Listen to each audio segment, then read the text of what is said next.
ఇక ఉమ్మడి ప్రకాశం జిల్లా సింగరాయకొండ సమీపంలో పాకాల్లో మత్స్యకారుల సమావేశం ప్రారంభమైంది. ఇటీవల తమిళనాడు చెందిన 4 బోట్ల మిస్సింగ్ పై తీర ప్రాంత గ్రామాల్లో ఉద్రిక్త వాతావరణం ఏర్పడింది. అయితే మత్స్యకారులకు అండగా ఉంటామని మంత్రులు, అధికారులు వరుసగా సమావేశాలు పెట్టి హామీలు ఇచ్చారు. దీనిపై 164 గ్రామాలకు చెందిన మత్స్యకార గ్రామ పెద్ద కాపులు కీలక నిర్ణయాలు తీసుకున్నారు. బోట్ల మిస్సింగ్ లో ఇప్పటికీ ఇసుకపాలెం, పాత బంగారుపాలెం చెందిన పెద్ద కాపులు బందీలుగా ఉన్నారు. వారిని ఈ సమావేశంలో హాజరుపరిచి మత్స్యకార గ్రామాల పెద్దలు విచారిస్తున్నట్టుగా సమాచారం. ఈ సమావేశం నేపథ్యంలో గ్రామానికి సమీపంలో పోలీసులు భారీ బందోబస్తు ఏర్పాటు చేశారు. పూర్తి సమాచారం ఇచ్చేందుకు మా కరెస్పాండెంట్ నరేష్ ఫీల్డ్ లో సిద్ధంగా ఉన్నారు. నరేష్, ఇంకా సమావేశం కొనసాగుతోందా? రైట్, మొత్తాన్ని చూసుకుంటే 164 గ్రామాలు, 4 జిల్లాలకు సంబంధించినటువంటి మత్స్యకారులంతా కూడా దాదాపు 6,000 మంది ఇటు సింగరాయకొండ మండలంకు సంబంధించినటువంటి పాకాల పంచాయతీలో ఏదైతే పోతయ్య పట్టపు పాలెంలో ఈ యొక్క సమావేశాన్ని ఏర్పరచుకున్నారు. దాదాపు కూడా 4 జిల్లాలకు సంబంధించినటువంటి గ్రామస్తులంతా కూడా మత్స్యకారులందరూ కూడా అక్కడ చేరుకున్నారు. అదేవిధంగా అక్కడ ఉన్నటువంటి స్థానికంగా ఉన్నటువంటి మత్స్యకారులందరినీ కూడా అలో చేసే విధంగా కూడా ఒక సమావేశాన్ని నిర్వహించారు.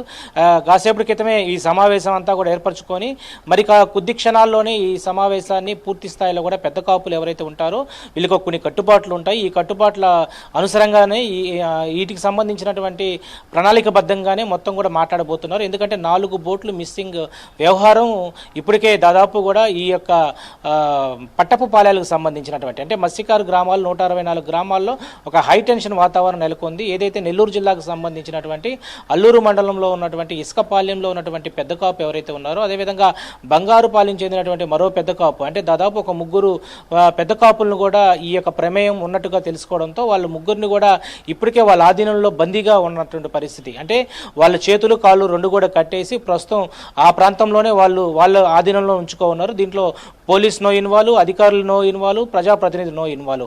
వాళ్ళు కట్టుబాటు ఏదైతే ఉంటుందో, వాళ్ళు దురాయి పద్ధతి ఏదైతే ఉంటుందో వాళ్ళ యొక్క పద్ధతి ప్రకారంగానే వాళ్ళే సాల్వ్ చేసుకోవాలి. ఒక సమస్య వచ్చినప్పుడు ఆ సమస్యను సాల్వ్ చేసుకోవాల్సినటువంటి పరిస్థితి వాళ్ళు దురాయి వేసుకుంటారు. సో ఈ నేపథ్యంలోనే ఇటీవల కాలంలో దాదాపు మార్చి 18వ తేదీ మిస్ అయినటువంటి 4 బోట్ల వ్యవహారంలో ఒకవైపు రాజకీయ రంగు కూడా పులుముకోవడంతో ఈ నేపథ్యంలోనే ఎవరైతే తాళాలు ఉన్నటువంటి పెద్ద కాపులు అంటే ఇసుకపాలెం చెందినటువంటి పెద్ద కాపు, అదేవిధంగా మరొక పెద్ద కాపు ఎవరైతే ఉన్నారో మొత్తానికి ఆ పెద్ద కాపులు 3 పెద్ద కాపులు దీనికి నిఘా ఏర్పరచుకున్నారు. అంటే వీళ్ళ ఆధీనంలోనే ఆ బోట్లు ఉన్న నేపథ్యంలో తమిళనాడు బోట్లు వెళ్లేందుకు అంటే మిస్సింగ్ అవ్వడానికి వీళ్ళు ప్రధాన పాత్ర పోషించారు. సో అందులో ఒక ఎవరైతే రాజకీయ నాయకుడి పేరు కూడా ప్రస్తావించారు. ఇప్పటికే ఏపీ ప్రభుత్వం నారా చంద్రబాబు నాయుడు నుంచి అదేవిధంగా మంత్రులు, ఇక్కడ ఉన్నటువంటి మా ఎమ్మెల్సీలు, జిల్లా అధ్యక్షులు అంతా కూడా అంటే 4 జిల్లాలకు సంబంధించినటువంటి ఇష్యూ ఇది. అంటే అంతర్రాష్ట్రంగా కాదు ఇది, మొత్తానికి మనం చెప్పొచ్చు. ఎందుకంటే ఒకవైపు తమిళనాడు రాష్ట్రం అయి ఉండొచ్చు, ఆంధ్రప్రదేశ్కు సంబంధించి 2 రాష్ట్రాల మధ్య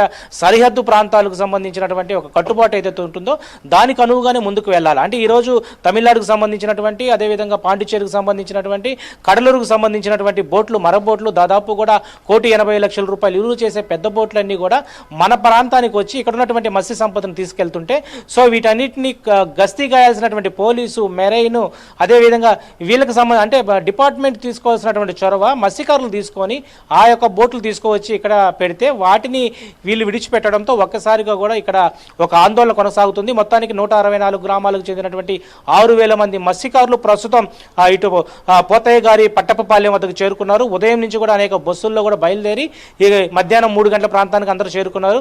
మరికొన్ని క్షణాల్లోని ఈ సమావేశం పూర్తి స్థాయిలో కూడా వాళ్ళు మాట్లాడుకుంటారు. దాదాపు గంట, 1.5 గంట, 2 గంటల పాటు కూడా ఈ సమావేశం జరగబోతుంది. ఎందుకంటే బోట్లు మిస్సింగ్ పై ముందు ఆరా తీస్తారు. అదేవిధంగా ఎవరైతే 3 బందీలుగా ఉన్నటువంటి మత్స్యకారులు ఎవరైతే ఉన్నారో ఆ పెద్ద కాపులు వాళ్ళని పూర్తి స్థాయిలో కూడా అక్కడ సమావేశంలో వాళ్ళ నిజ నిజాలు కూడా వెలువడేటువంటి అవకాశం కనపడుతోంది.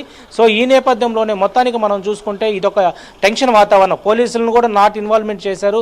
పోలీసులు మేము మీకు పహారా కాస్తామన్నప్పటికి కూడా మీరు రావద్దని చెప్పడం జరిగింది. కానీ పోలీసులు ఇచ్చిన సూచనల ప్రకారం గొడవలు వద్దు, ఎక్కడైనా కూడా ఏదైనా ఘర్షణ వాతావరణం చోటు చేసుకోకుండా సజావుగా శాంతియుతంగా ఈ యొక్క సమావేశాన్ని పూర్తి చేసుకోమని చెప్పారు. ఇటీవల కాలంలో నెల్లూరు కలెక్టరేట్ కార్యాలయంలో ఇటు కొల్లూరు రవీంద్ర 2 సార్లు కూడా ఈ యొక్క మత్స్యకారులకు సంబంధించినటువంటి వ్యవహారంపై ఇక్కడికే చేరుకున్నారు. జిల్లా అధ్యక్షుడు ఎమ్మెల్సీ బీదా రవీంద్రతో పాటు అటు కావలి శాసనసభ్యులు ఇటు కావ్య కృష్ణారెడ్డితో పాటు పలువురు మత్స్యకారులకు సంబంధించిన నాయకులు కూడా దీంట్లో పాల్గొన్నారు. పదే పదే ప్రభుత్వం మీకు అండగా ఉంది, మీకు ఏది కావాలంటే అది ఇవ్వడానికి మేము రెడీగా ఉన్నాము, వీటికి సంబంధించినటువంటి పూర్తి స్థాయిలో కూడా ప్రభుత్వం మత్స్యకారుల పట్ల ఉందని చెప్పి నారా చంద్రబాబు నాయుడు ఇటీవల కాలంలో నెల్లూరు జిల్లా, ఉమ్మడి నెల్లూరు జిల్లా నాయుడుపేటలో మాట్లాడడం జరిగింది. అదేవిధంగా నెల్లూరు జిల్లా సంబంధించినటువంటి ఇంజుమూరులో కూడా మత్స్యకారులకు అండగా ఉంది, వీటిని రాజకీయ రంగు పులుముకునే నేపథ్యంలో కొంతమంది అనవసరం రాధాంతం చేస్తున్నారని చెప్పి ఇటు పొలిటికల్ గా ఇటు నారా చంద్రబాబు నాయుడు మాట్లాడడం జరిగింది. ఏదేమైనా కూడా మత్స్యకారులు మరి కాసేపట్లో దీన్ని పూర్తి స్థాయిలో కూడా ఈ సమావేశం పూర్తయిన తర్వాత ఏ డిమాండ్స్ ని ప్రభుత్వం ముందు ఉంచబోతున్నారనేది మాత్రం ఒక ఉత్కంఠం అయితే కొనసాగుతున్న పరిస్థితి కనబడతా ఉంది. Satish, right, thank you Naresh.